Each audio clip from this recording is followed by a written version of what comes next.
Hello, everyone, and welcome to the Big Show. This is Investing and Trading Live. As always, my name is Josh Lilquist, and today, I tell you what, we have a special guest on the show here today. I have a special guest, Michael Young, on the show. I'm going to introduce him in a second here.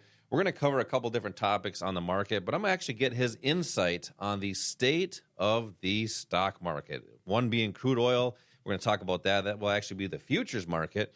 But that being said, Michael, how you doing today? I'm doing really good, thank you. It's good to have you on the show. And I know we did a podcast. It was this summer.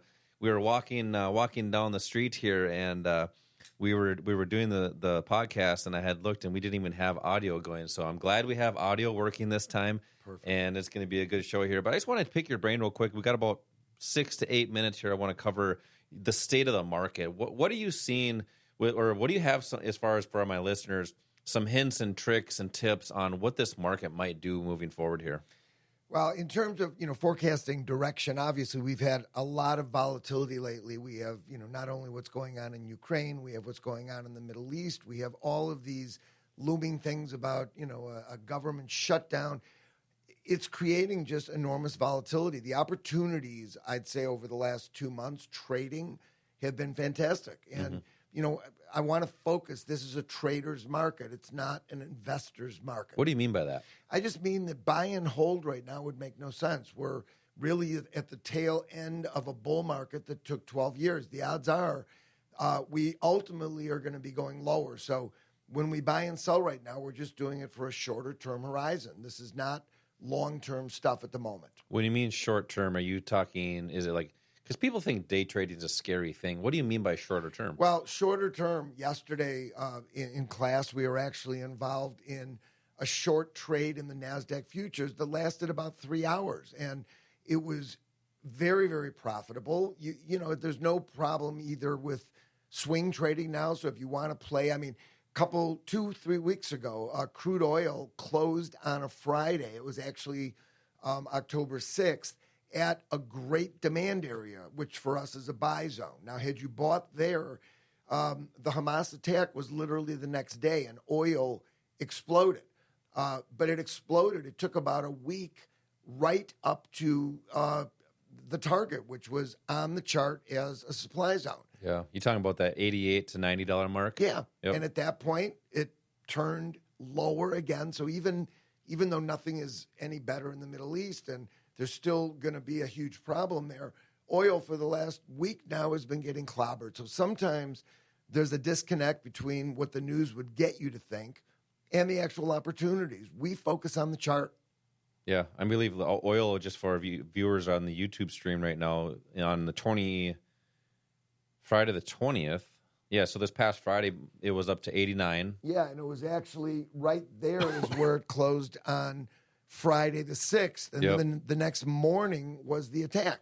Yeah, it gapped up to 86, and then it came back down a little bit, but then it shot right back to that $90 so supply zone. The target would have gotten you out and the ability to short. And it would have been hard to short because of all the news, but that was the right thing to do. Yeah, and I like how you mentioned that. It'll be hard to short because of the news. The news may have drove some of this, but ultimately supply and demand runs the markets, right? It totally does, but the retail investors typically are very emotional and they're focused on news. And, the news, if you listen to it, a lot of these moves have already happened. So sometimes bad news, gives you buying opportunities and vice versa. Yeah, so with the market going, potentially going down, we've been talking about that for a long time. It happened already once. We've had a retracement back up and everything. But we have a lot of listeners that have retirement accounts. And because I want to shift gears a little bit and talk a little bit about options, because people that have retirement accounts, and if they just let them sit, obviously they're going to lose a bunch of money in their retirement account, and they're going to say, "Oh, honey, I wish we'd have done something different." What are the opportunities, let's just say, with options to protect somebody's portfolio?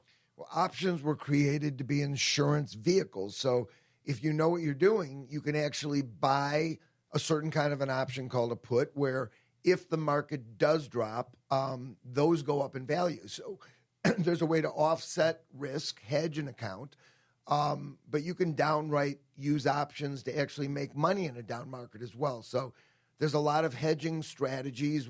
We also teach people how to rebalance their portfolios. So Sure. if you can get to the point where you're managing your own retirement account, then you can use things other than mutual funds, which are pretty rotten as vehicles. I like that. They're pretty rotten. That's a good way to say that. No, it's not very often I get to bring a former floor trader on the show. You were on the Chicago Board of Options, was it? For 20-something 25 years, yes. 25 years. Now, the transition from being a floor trader to, we'll call it a computerized trader, because it's all electronic now. What are some of the advantages that you're seeing now compared to what you had then? Well, now, when I was on the floor back then, it was a very physical game, and you were shoulder to shoulder with people screaming and yelling. There were a lot of benefits down there, but the benefit to doing this now, if you know what you're doing, is it doesn't matter how old you are or how strong or weak you are. You can actually be sick and have COVID and still be trading all week long. You get in when you want to and you get out when you want to. On the floor, there were a lot of times where we were obligated to get into trades that we didn't want to. So Sure. I think the power and control you have now, if you have a skill set, puts you in a great place, because you're not looking at just one pit. You're looking at the whole world. Yeah. Anytime opportunity pops up, you're there. Is it much more relaxing for you now? It was. I'm sure it was just chaos. Yes, it is. What was a typical day on the floor? Well, if it was a busy day, it was likely that you never even left the pit. You couldn't take a bathroom break because all day long you were screaming and yelling. Normally, there'd be very busy mornings. You could take a break midday, busy afternoons. But you were screaming and yelling, and, we didn't have – sometimes it was not easy to know what your positions were, because, it took hours before your clearing firm would actually give you that. So you had to keep track of everything. Now you just press a button and it's all done for you. So the technology is great, but the problem is that it's like we've been given a loaded gun. Most people just jump in and open an account and start trading, and then they get their money taken away. Yeah, I talk about that every so often. The market's it's easily accessible, and it's almost too easy to get into the market, but it's designed to do that. So the people that don't know what they're doing can open an account, fund it, put money in it, and just hope. Well, think of the E-Trade baby commercials years ago. Back in the early 2000s. And think of Robinhood now. I mean, how many people have just opened these accounts? They don't know what they're doing. You might get lucky, but then you're going to get punched in the face. Yeah, you ever seen that commercial? There's an old guy with hip waders on. He's got the fishing rod. He's like, you got to be a little quicker than that. That's what they're doing. Is the institutions are putting a little bait for the public, isn't it? Well, I think so, because they talk about how much upside there is, and obviously there is a lot of upside, but you have to learn the skill first, however you choose to learn it. That's the problem, is people get into the market, get into the arena without that education and that skill to be able to do it. This is just like anything we do in our life. Well, everything now, everybody's defaulting to YouTube for free information. Yeah. And, there's more information out there now than there ever has been, but the public is doing worse than they've ever done before. So clearly that's not the answer. Yeah. No, I appreciate your insight. It's nice getting some insight from a former floor trader that's been in the pits and really knows how the market actually functions. And I look forward to doing some more shows. I know you got to do a lot of things today. You're a busy guy, and it's nice seeing a wild and crazy guy back in the day on the pits, and you're such a nice guy. So I appreciate you coming on the show, Michael. Thank you, man. See you soon. All right, talk to you later. Thanks, Bye. guys.